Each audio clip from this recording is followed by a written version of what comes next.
कल्पना कीजिए एक ऐसे समय की जब धरती पर देवता स्वयं चलते थे, जब न्याय और अधर्म के बीच युद्ध केवल तलवारों से नहीं बल्कि बुद्धि और रणनीति से लड़ा जाता था।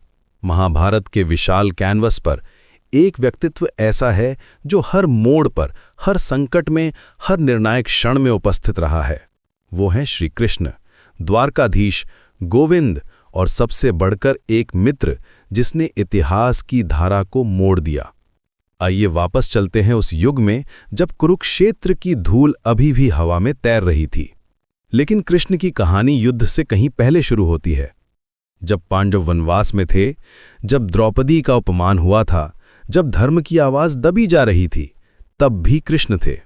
वो केवल एक राजा नहीं थे, वो एक दूरदर्शी थे जो समझते थे कि कभी-कभी शांति के लिए युद्ध की आवश्यकता होती है। वृषणी वंश में जन्मे कृष्ण का व्यक्तित्व बचपन से ही असाधारण था।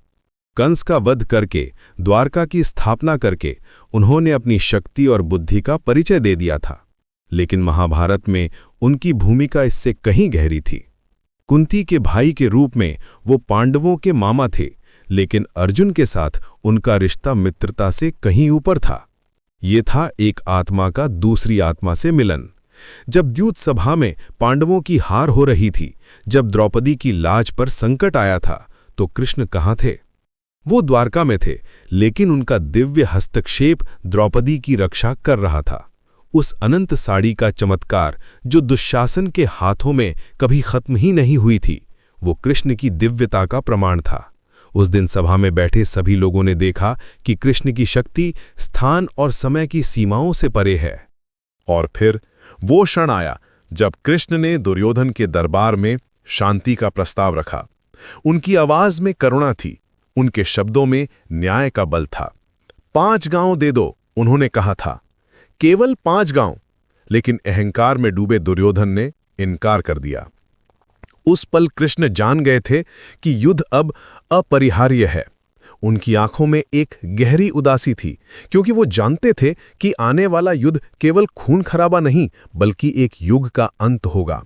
द्वापर युग से कलयुग में संक्रमण का ये समय था। युद्ध से पहले कृष्ण ने एक अनोखा प्रस्ताव रखा। एक तरफ उनकी विशाल सेना, दूसरी तरफ वो स्वयं, लेकिन निहत थे।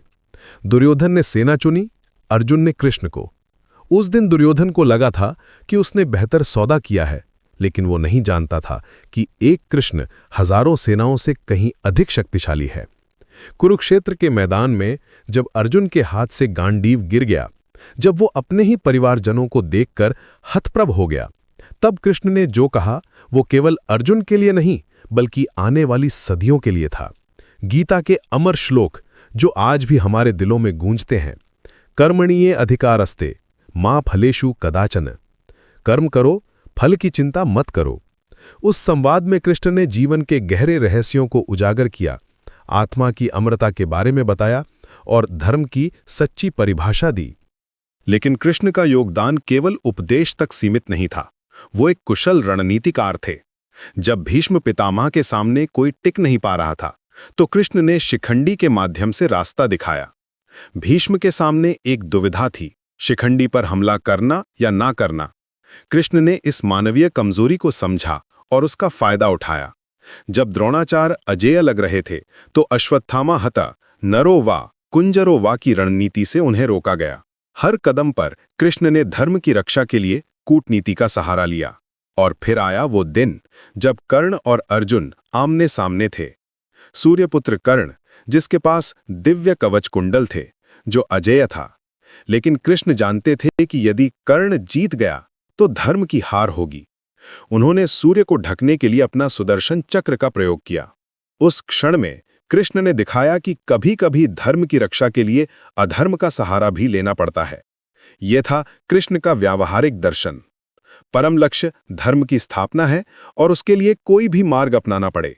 युद्ध के अंत में जब धृतराष्ट्र भीम को गले लगाने के लिए आगे बढ़े, तो कृष्ण ने तुरंत भीम की जगह लोहे की मूर्ति रख दी। धृतराष्ट्र के गले में छिपे प्रतिशोध को कृष्ण ने पहले ही भांप लिया था। यही था कृष्ण का दूरदर्शी व्यक्तित्व। वो हर इंसान के दिल की गहराइयों को पढ़ सकते थे। युद्ध के बाद भी कृष्ण का काम खत्म नहीं हुआ था। उन्होंने भीष्म पितामह से युधिष्ठिर को राजधर्म की शिक्षा दिलवाई, गंगा माता को भीष्म की मृत्यु का दुख सहने में सहायता की, और फिर युधिष्ठिर के राज्याभिषेक में अश्वमेध यज्ञ के आयोजन में हर कदम पर कृष्ण का मार्गदर्शन था।